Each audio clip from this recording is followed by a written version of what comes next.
अगर आप एक ग्रेजुएट स्टूडेंट हैं और एक ऑर्गेनाइजेशन ज्वाइन करना चाह रहे हैं, अगर आप अपनी स्टडीज़ को पार्ट टाइम जॉब के साथ मैनेज कर रहे हैं, या अगर आप 3 से 5 साल का तजर्बा रखने वाले एक एक्सपीरियंस्ड एम्प्लॉई हैं, या महज आप इंटरव्यूज़ दिए जा रहे हैं मगर जॉब लैंड नहीं कर पा रहे हैं, तब ये वीडियो आपके लिए है।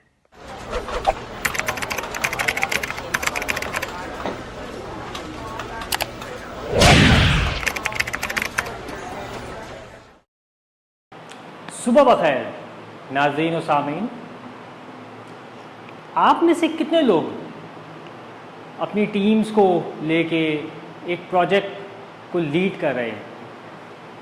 अक्सर दफ़ा हमें अपने प्रोजेक्ट्स पे materials, labour, technology, finances, supplies और दूसरी तरह के रिसोर्सेस के साथ मोबिलाइज होना पड़ता है। यूँ करते हुए हमें अपनी डेट के साथ बहुत ही पर्टिकुलर होना पड़ता है। अब नॉर्मली हम लोग तो जब अपनी डेट्स डिसाइड या अपनी डेडलाइन डिसाइड करते हैं तो उसमें हम एक रूल ऑफ थंब यूज़ करते हैं। मिसाल के तौर पे अगर हम आज जनवरी 1 को बैठ के प्लान कर रहे हैं और हम कहते हैं कि प्रोजेक्ट 6 महीने के बाद ख़त्म हो जाएगा, तो हम उसकी डेट कंप्लीशन जून 30 रखते हैं। मगर अक्सर दफ़ा ऐसा होता है कि रिसोर्सेज जो हमें प्रोजेक्ट के लिए चाहिए वो स्टार्टिंग फेजेस में मोबिलाइज होने में टाइम लेती हैं।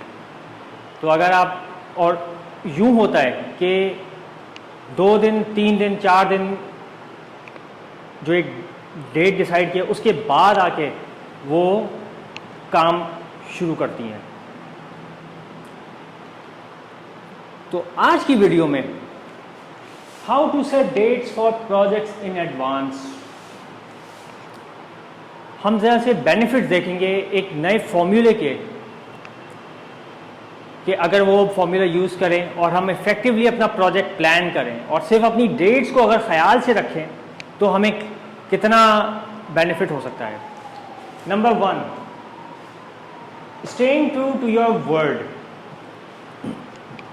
आप एक प्रोजेक्ट जीतते हैं, आप उसको क्लाइंट को एक टाइमलाइन, एक कंप्लीशन टाइमलाइन देते हैं। उस टाइमलाइन पे या उस टाइमलाइन के 1 हफ्ते 2 हफ्ते तक भी अगर आप प्रोजेक्ट कंप्लीट करते हैं तो डिटरमिन किया जाएगा कि आपने वो प्रोजेक्ट टाइमलाइन पे कंप्लीट किया।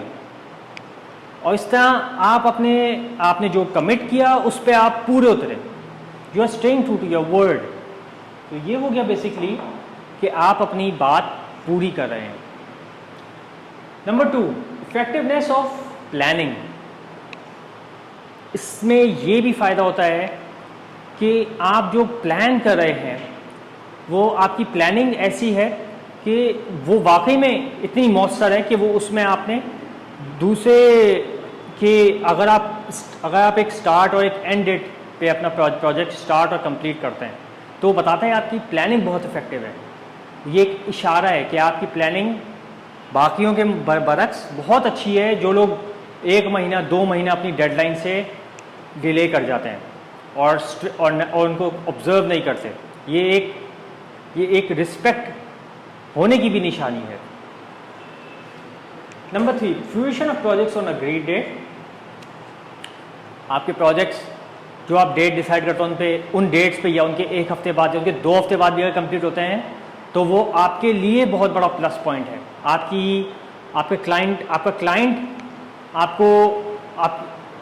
आपके क्लाइंट की नज़रों में आप बहुत मोतबर हो जाएंगे। Next, precision of dates. जो डेट्स आप कम्युनिकेट कर रहे हैं वो एक्यूरेट निकलती हैं तो ये तासुर मिलेगा कि आप अपने काम को लेके बहुत सीरियस हैं, सिंसियर हैं और आप ऑनेस्ट हैं मोस्ट ऑफ ऑल, जो कि बहुत बहुत बड़ा फ़िकदान है। इवन आज की दुनिया में जब हम कम्युनिकेट कर होते हैं तो communicating with an honesty is a big lacking in many professionals. Next, regularity of system. ये आप अपनी टीम को भी सिखा सकते हैं, या ये आप अपनी टीम मेंबर्स को भी इसका आदी बना सकते हैं। तो ना सिर्फ प्रोजेक्ट को शुरू करना और ख़त्म करना एक ऐसा आर्ट है जो टीम को सिखाया जा सकता है, बल्कि जब आप चले भी जाएं तब भी ये फॉर्मूला जो मैं आपको शेयर करने वाला हूँ, इससे आप इसको अपनी टीम के साथ शेयर कर सकते हैं। तो नतीजा ये होगा कि आपके जाने के बाद आपकी टीम में आपकी कमी महसूस नहीं होगी। And finally, predictability of activity.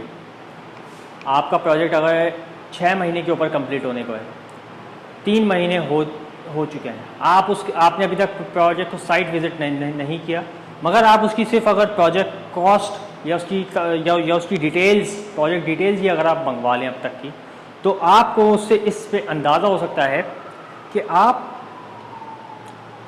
आज तीसरे महीने के एंड पे कहाँ खड़े होंगे, सिर्फ अपनी प्लानिंग को देखते हुए। अब आइए आ जाते हैं ज़रा इस फॉर्मूले को देखते हैं। ये बेसिकली हमें मदद देता है कि अगर हमारे पास एक मखसूस डेट है, तो उस डेट को सिर्फ जानते हुए वो हफ्ते का कौन सा दिन पड़ेगा, वो ही हमें फॉर्मूला बताता है। मिसाल के तौर पे अगर हम एक पब्लिक हॉलिडे लेते हैं जो अभी गुजर चुकी है,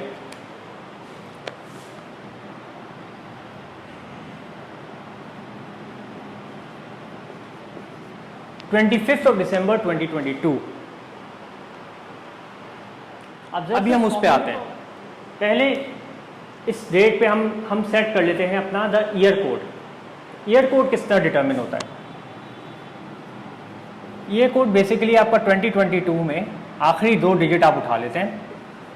तो ये 2022 टाइम्स 5 मैंने उठा लिया, divide by 4, then the whole thing divide by 7,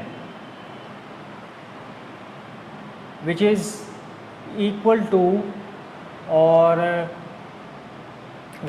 to 6.5। अब इसमें से हम अगर 0.5 हमें इग्नोर करना होगा तो आंसर आ जाएगा हमारे पास 6। ये तो हो गया हमारा ईयर कोड, यानी 2022 जो हमने साल था वो उठाया, 2022 के आखिरी 2 डिजिट उठाए, 2022 टाइम्स 5 डिवाइड बाय 4। अगर सिर्फ हम इतने पोर्शन को ही करें तो ये हमारे पास आता है 27.5। 27.5 को अगर हम डिवाइड बाय 7 करते हैं तो वो आता है हमारे पास 6.5, एंड 6.5 में से 0.5 इग्नोर किया तो वो आ गया 6। अब द मंथ कोड बेसिकली निकलता है, ये 12 डिजिट का एक कोड है। ये बेसिकली हमें महीने में क्योंकि 12 साल में क्योंकि 12 महीने होते हैं, तो ये मंथ कोड भी हमें उसी हिसाब से बताता है। 0 is for January, 3 is for February, 3 is for March, 6 is for April, 1 is for May, 4 is for June, 6 is for July, 2 is for August, 5 is for September, 0 is for October, 3 is for November and 5 is for December. तो दिसंबर 2020 तो हम महीना हमारा क्योंकि दिसंबर है तो हम यहाँ पे यूज़ करेंगे, यहाँ पे आ जाएगा, तो मंथ कोड हम इस लिहाज से हमारा आ जाएगा 5। उसके बाद अगला स्टेप है set the century code. Century code में अगर हम 1700s में तो है 4, हम अगर 1800s में है तो है 2, हम अगर 1900s में है तो है 0, हम अगर 2000s में है जो कि हम आज हैं तो वो है 6। देन अगर हम 2100 में है तो है 2, अगर 2200 में है तो है 4 और 2300 में है तो है 0। तो सेंचुरी कोड को लेते हुए अगर देखा जाए तो हम 2000 में बैठे हुए हैं तो हमारा सेंचुरी कोड आ जाएगा 6। Then next step, date number. Date क्योंकि हमारे पास सेट की गई है हमारी, क्योंकि 25 ऑफ दिसंबर है, तो हम इसको ले लेंगे 25। तो यहाँ पे सीधे यहाँ पे कैरी फॉरवर्ड हो जाएगा 25। -1 for leap year, there is no leap year, ये आ जाएगा 0। अब इनका सम करते हैं कि क्या बनता है।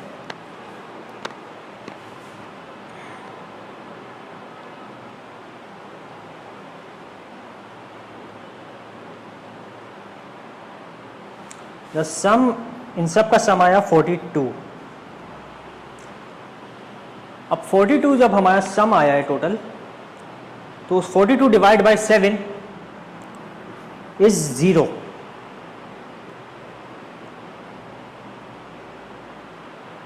अब अगर हम ये 0 बेसिकली डिनोमिनेट करता है कि यहाँ पे जो हमारे पास डेज है,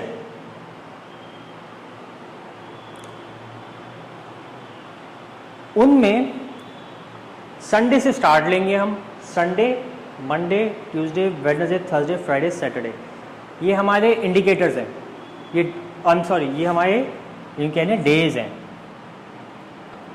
तो इन डेज में रहते हुए हमें रिमाइंडर हमारे जो होंगे वो लेस देन 7 होगा। तो ये रिमाइंडर हम जो नंबर यहाँ पे यूज किए 0, 1, 0 is for Sunday, 1 is for Monday, 2 is for Tuesday, 3 is for Wednesday, 4 is for Thursday, 5 is for Friday and 6 is for Saturday. तो अभी हमने पीछे फॉर्मूले में देखा 0 जो हमारे पास रिमाइंडर 0 आ रहा है। 0 का मतलब है कि हमारे पास 0 means basically Sunday, then that means हमारा जो दिन आया है वो पड़ेगा हमें संडे। अब हम ज़रा अपने मोबाइल में ही देख लेते हैं, या इवन हमारा अभी कैलेंडर ईयर गुजरा है दिसंबर, तो इनकेस अगर कुछ नाजरीन को याद ना रहे डेट, तो उसके लिए हम अगर देखें कि 25 दिसंबर 22 को क्या डेट पड़ी थी, तो ये मैं अपने मोबाइल में से निकाल के दिखाई है मैंने डेट। इसको ज़रा जूम इन कर लीजिएगा।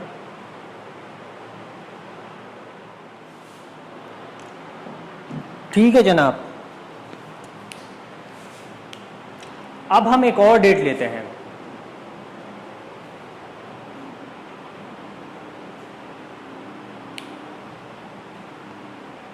अब सपोज कि हमने एक पास्ट में डेट ली है। अब क्या हम एक फ्यूचर की डेट को ट्राई कर सकते हैं? बिल्कुल। लेट्स सपोज कश्मीर डे लेते हैं,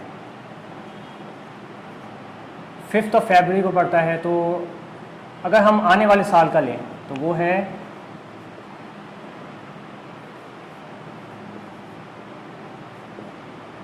set the year code,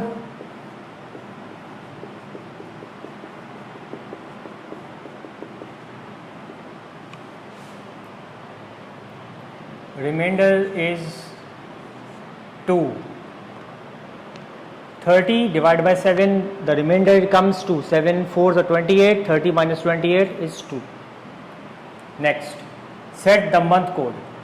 Month we have February, so for February the code is 3. And set the century code. Century will be 6. Same century अभी इतनी जल्दी बढ़ती भी नहीं है। देन द डेट नंबर हम रखेंगे 5, which is the 5th of February। And yes, -1,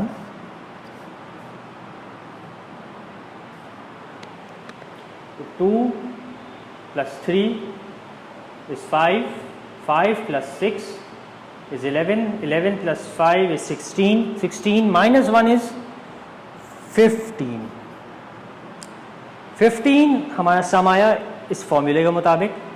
इसको डिवाइड बाय 7 करेंगे तो 7 2s are 14, 15 minus 14 which is 1।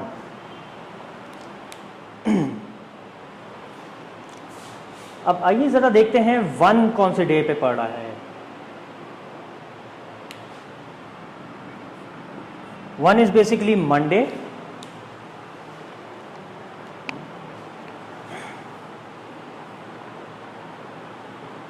Let's check कि 5 फरवरी 2024 कौन से डे को पड़ रहा है।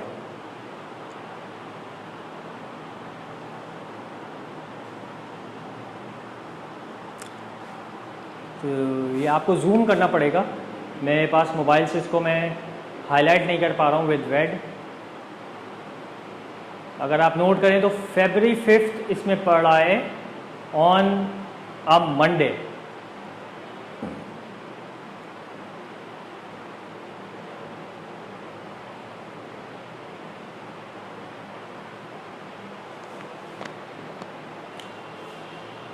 ठीक है नाज़रीन, तो ये बेसिकली थी अबाउट इफेक्टिवनेस ऑफ नोइंग कि which day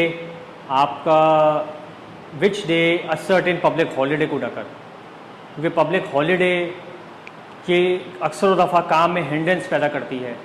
labour force public holiday पे काम करने को नहीं आना चाहती है, तो इट्स बेटर कि आप अपने प्लान आप पहले से प्रिपेयर्ड हो कि पब्लिक हॉलीडे भी अगर आ रही है तो कौन से दिन आ रही है।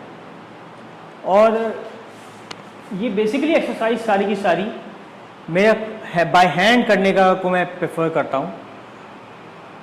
इसको आप बेसिकली अपने एंटरप्राइज रिसोर्स प्लानिंग सिस्टम में भी बिल्ट इन कर सकते हैं, पर अब तो मैक्रोज और कस्टम मेड एप्लीकेशंस के थ्रू ये पॉसिबिलिटी है।